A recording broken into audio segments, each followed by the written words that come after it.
안녕하세요. 편도왕 정택이입니다. 편도왕이 처음으로 유튜브 방송을 동영상 촬영을 하고 있습니다. 사실 오늘 약속이 있어서 오랜만에 차를 운행을 했더니 배터리가 다 방전이 돼 있네요. 그래서 점프를 받았는데 한 45분 하고 나서 또 이게 배터리가 방전이 됐어요. 그래서 지금 주차장에서 다시 점프를 받았습니다. 그리고 1시간을 기다려야 되기 때문에 무료해서 오늘 첫 동영상 촬영을 시도해 보고 있습니다. 오늘의 주제는 편도선 수술입니다. 어린이들의 편도 및 아데노이드 수술입니다. 제가 지금 아무 대본도 없이 아무 기획도 없이 그냥 줄줄줄 진료실에 사는 것대로 하기 때문에 실수도 있고 더듬거릴 수도 있습니다. 많은 양해 부탁드립니다. 왜 그러면은 편도선 아데노이드 수술을 하느냐? 편도선 및 아데노이드는, 편도는 잘 아시다시피 목 안에 양쪽에, 목 옆으로 양쪽에 있는 일종의 면역 조직이었는데, 그게 나이가 들수록 그 면역적인 역할은 없어지고 덩치만 남아있는 그런 조직입니다. 아데노이드는요, 코 뒤에 있는, 코 안쪽에, 우리가 이제 좀 더 의학적인 용어로 하자면 비인강이라고 얘기하는데, 코 끝으로 들어가서 목으로 내려오는 부위에, 거기에 생성 있는 일종의 편도 조직이라고 보면 됩니다. 코 속에 있는, 그러니까 코 편도라고 얘기를 할 수가 있겠죠. 이 편도와 아데노이드는요, 아주 영유아 때는 면역 효과를 가지고 있습니다만은 나이가 들수록 그 면역 효과는 거의 없어지고, 오히려 있는 것 자체가, 그 크기가 문제가 돼가지고 아이들의 호흡이라든지 또는 잠버릇, 구강 구조의 변화 등을 만들어낼 수 있습니다. 그래서 제가 지금까지 약 한 8, 9천 명 될 거예요. 지금 2002년 창원에 병원을 열고 붙어서 이제 이 편도선 및 아데노이드 수술을 하기 시작을 했는데, 처음 갔더니 진주는 대학병원에 있어서 수술을 많이 했는데 창원은 대학병원이 없기 때문에 그런 아이들이 너무 많은 거예요. 수면의 질이 떨어지고 자주 깨기도 하고, 밤에 뒤척거리고, 입을 벌리고 자고, 코를 골고, 수면 무호흡이 생기고, 이런 증상을 호소하는 애들이 많은데 수술을 해줄 사람이 없는 거예요. 그래서 저는 원래 기를 증명했습니다만 이걸 해드려야겠다, 애들의 수면 건강이 중요하다는 생각으로 시작을 하게 됐죠. 그러다 보니까 저를 찾는 아이들이 많아지고 저도 여기에 보람을 느끼게 돼서 수술을 시작을 하게 됐습니다. 먼저 지금 말씀드린 대로 여러 가지, 제일 많은 게 구강호흡을 하고 코골이를 하고 수면 무호흡을 일으키고 잠버릇이 많고 쫙 돌아다닙니다. 그리고 보통 옆으로 자거나 엎드려 자고, 아침에 일어나면 입냄새가 나기도 하고 자주 깨기도 합니다. 어떤 아이는 심지어 앉아서 자기도 하고요. 그리고 밤에 실내를 하기도 합니다. 그리고 편도선 및 아데노이드가 큰 아이들은요, 밤 사이에 스트레스 호르몬이 나오기 때문에 이제 지방을 갖다가 축적을 시키게 되거든요. 그래서 비만이 됩니다. 갑자기 삐삐 마른 아이가 어느 날 살이 찌게 돼요. 보통 그때 6, 7, 8 이때쯤 살이 갑자기 찌게 되는데, 너무 잘 먹어서 찐다 생각을 하겠지만은 실제로 그 근본적으로 따지고 들어가면 편도선과 아데노이드의 비대가 문제가 될 수가 있습니다. 그래서 수술의 적기는, 제가 지금까지 8, 9천 명 이상 이렇게 경험을 하면서 수술의 적기는 아이들의 연령이 4살에서 6살 만으로 하는 나이입니다. 4살에서 6살 때가 가장 좋은 것 같고요. 그보다 어리면은 몸무게가 많이 안 나가게 되고 애들이 협조가 잘 안 되고 수술 후에 출혈에 문제가 생기면은 처치가 곤란한 상황에 빠질 수도 있습니다. 그래서 보통 4살부터 이제 시작을 하게 되는데, 물론 증상이 너무너무 심한 아이들은요, 그전에도 할 수는 있습니다. 그때는 편도까지 하는 게 부담스러우면 아데노이드만 해줄 수도 있고요. 어쨌든 편도와 아데노이드는 다 같이 하는 수술이라 두 가지를 동시에 하는 수술입니다.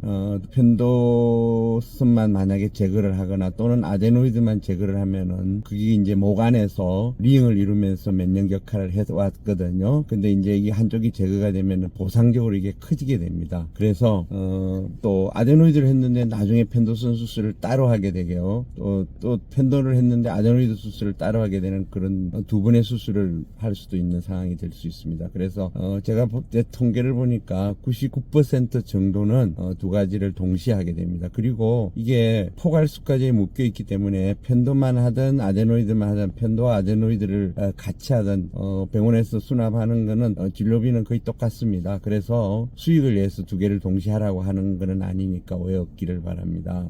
편도순 그럼 편도수 및 아데노이드 수술은 어떻게 하느냐, 여러 가지 수술 방법은 제가 다음에 또 동영상으로 준비를 해 드리도록 하겠습니다. 물론 이 모든 것 제 블로그에 다 정리되어 있습니다. 잘 찾아보면은 편도왕 블로그에 구석구석에 이런 얘기들이 들어가 있거든요. 오늘 이 동영상은요, 제가 편집 없이 그대로 올릴 생각이고 처음이기 때문에 이 자료를 가지고 한번 편집도 해보고 나중에는 제대로 된 동영상으로 한번 다시 만들어 보도록 하겠습니다.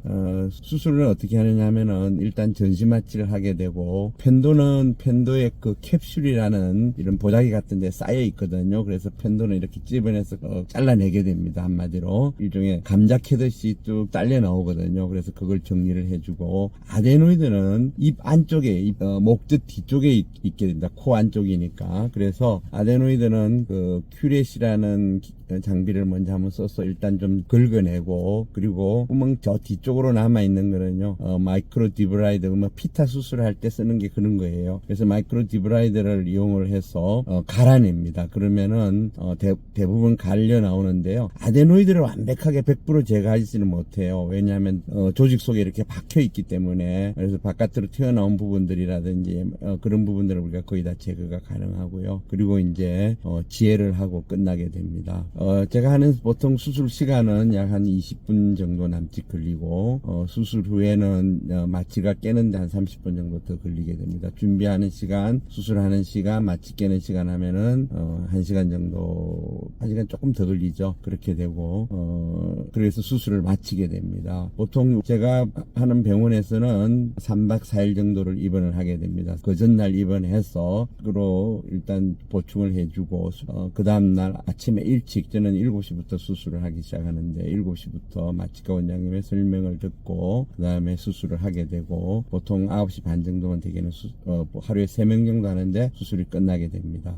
그리고 다음날 이틀 후에 퇴원을 하게 되는데요, 필요한 경우에는 무통을 달기도 하고, 아이들은 근데 무통을 많이 안 하는 편이에요. 이전에는 다 했는데 문재인 케어 되고 나서 거기도 되게 제재가 들어와서 많이 안 하는 편입니다. 그러나 조직 유착이 심한 경우에는 무통을 권유하기도 합니다. 그리고 되게 수술 후에 아이들은요, 다음날 오후만 돼도 멀쩡해집니다. 그리고 일주일 정도는 아침에 자고 나서 그리고 밥 먹을 때는 조금 아파하죠. 저기 안에 목을 움직이고 목 안에 자극이 되고, 그 다음에 누워있을 동안에는 피가 쏠리게 되기 때문에 아침에 일어나면 좀 아파할 수 있습니다. 그때는 뭐 해열진통제 같은 거 먹이면은 도움이 됩니다. 그리고 한 일주일 정도 지나면 아침에 하던 통증도 거의 없어지고, 그리고 코골이 같은 경우에도 며칠은 더 심하게 코골을 골게 됩니다. 코를 골고 6, 7일쯤 되면은 코골이가 거의 사라지게 돼요. 아주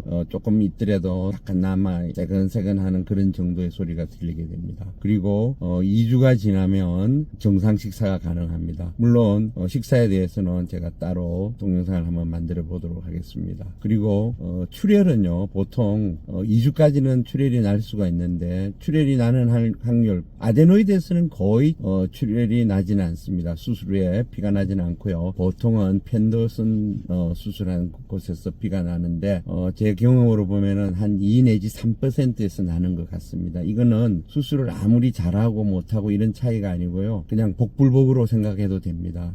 수술을 잘했다고 생각이 되는데도 나는 아이가 있고 그렇지 않은 아이도 있습니다. 그래서 일단 아이들은요, 몸무게가 적기 때문에 피 양이 적잖아요. 그래서 피가 많이 나면은 빨리 움직여야 됩니다. 먼저 병원으로 연락을 하고, 저희 병원 직원들이 전화를 받은 후에 거기에 따르는 어떤 오다가 나갑니다. 어떻게 하시라고 말씀을 드리거든요. 그러면 거기에 따라서 빨리빨리 움직여 주시면 됩니다. 수술 후 출혈에 대한 얘기는 또 다른 동영상으로 제가 한번 설명을 드리도록 하겠습니다. 오늘은 전반적인 걸 도감하는 그런 시간으로 생각하시고요. 그리고 한 3주가 지나면은 완전히 완치가 됩니다. 그리고 그때 되면은 그동안에 가지고 있던 편도선 및 아데노이드가 만들었던 여러 증상들이 다 해소가 되고 새로운 인생이 아이들한테 열리게 됩니다. 물론 편도선 수술은 제가 하면은 거의 재발은 없습니다. 아데노이드는요, 저도 거의 재발이 없는 줄 알았는데 최근에 보니까